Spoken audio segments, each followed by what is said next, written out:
exclusive. We brought you this first. We got the video, we got a secondary video, and now we have another update. Let me remind you of the horrors that happened to a man in the Camden County jail.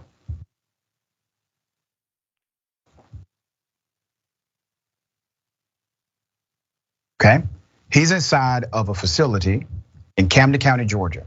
This is the sheriff's office, and the deputies come in and they decide to do this. They jump him, they beat him up. This is a gang-styled attack.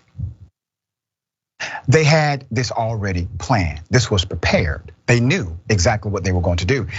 The cell that you're looking into is for individuals who are experiencing a mental health crisis. Some would call it a suicide watch cell. He was not there because he was on punishment. Nope, they actually decided to do that after they beat him up. We also were able to obtain the secondary video of what happened outside. Now, before I go to that, I will provide some additional update to this story that has now gone completely viral, all right?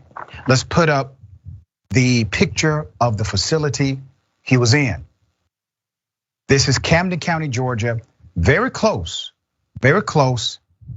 to the state of Florida. As a matter of fact, it is so close to Florida that people who live in Camden County, many of them commute to work in the state of Florida. The incident occurred at this jailhouse. Several officers beat and choked a man named Mr. Hobbs before dragging him out. Since then, our reports have been viewed by millions, right? Millions. Posted by Sean King, Ben Crump, and got Damzo on Instagram. Some viewers wrote Hobbs must have done something to deserve it. You look at the commentary sometimes, you realize that, well, people are making a lot of assumptions, okay? Then we received more graphic video of the attack. It shows nothing prompted the deputies and their violent response. Here's more.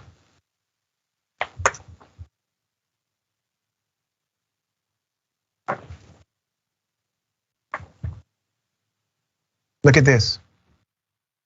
Now, we spoke to Mr. Hobbs directly. He said when he was going through this, he believed he was going to die. And in his mind, he kept saying, don't fall to the ground. You know what they did to George Floyd. That was in his mind, in his heart at the time of this criminal attack. This actually happened back in September. Indisputable did not receive the video until Thursday. And now everybody knows what happened. Now watch what they do next. It should definitely highlight the reality of their corruption and their criminality.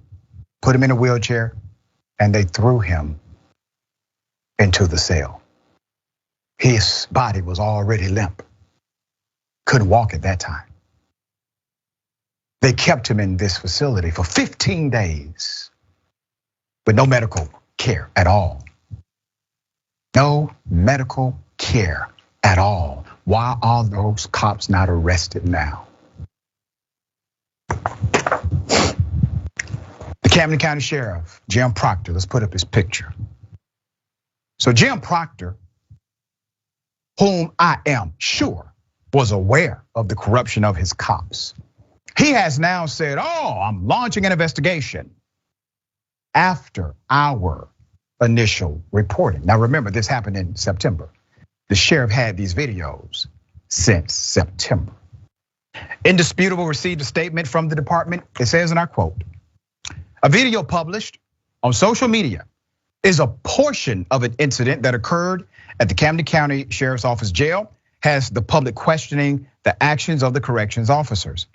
Sheriff Jim Proctor and members of the command staff have reviewed the video also. Sheriff Proctor has ordered an internal investigation of the incident to begin immediately. This investigation will include all recorded video from the time the inmate entered the facility on September 3rd, 2022 until his release on September 30th, 2022. Okay? Now here's the thing. I don't give a damn what another video says. What could justify what happened there? What, maybe there was, I don't know, an argument?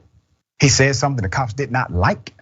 What could you possibly offer that would justify the brutal assault we just witnessed by government paid employees? People close to this source decided to talk to us directly. They wrote indisputable and said, and I quote, one person from the Camden County community said, Camden County is located 15 miles south of where the Ahmaud Arbery killing took place. The citizens here depend on the same sheriff department for assistance that beat Mr. Hobbs. It's mostly elderly people that live here, and you are lucky if they have a cop in the area when you need help. Also, we have another individual in the community who responded and said, and I quote, growing up in that area, there has never been any accountability or change in decades. I guess that is why so many of us looked forward to graduation and just packing up and leaving that racist small town. That entire southeast area along the marsh is full of KKK, and they have gotten bolder over the years. And then there was another one from a police officer who wanted to remain anonymous. Why? Because he's afraid of the police. He said, and I quote, I am a 25-year veteran police officer. I'm disgusted by these so-called officers. They are punks. At least a thug gives a fair fight while on the streets. They should be suspended without pay immediately and charged, according to an officer. A former employee of that same jail wrote us directly, said, and I quote, I was a corrections officer in that jail. I was fired. I was the only witness to speak up for police brutality that I had witnessed on my shift. The sheriff's office said I was not making the cut, even though I was 1 week away from being there a year and was being trained by the corporal. I witnessed 3 of my fellow officers illegally strip search a man outside of the strip search policy. Let me remind you of the humanity of Mr. Hobbs, the man that they decided to brutally attack and damn near kill and leave inside of a cell 15 days after that brutal attack. He's a family man, okay? He's a human being. After this happened, they decided not only to refuse him medical treatment, but they also charged him with crimes against cops.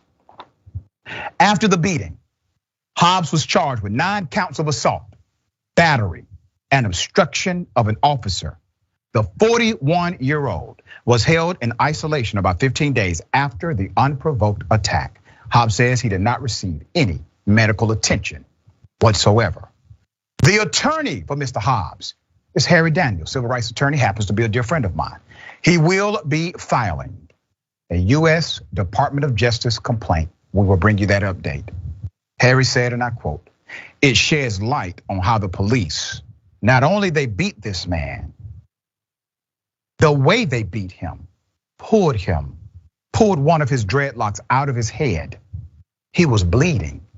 They would not give him medical care. Violation, violation, violation, criminality, thugs. All right, dear brother, what are your thoughts here?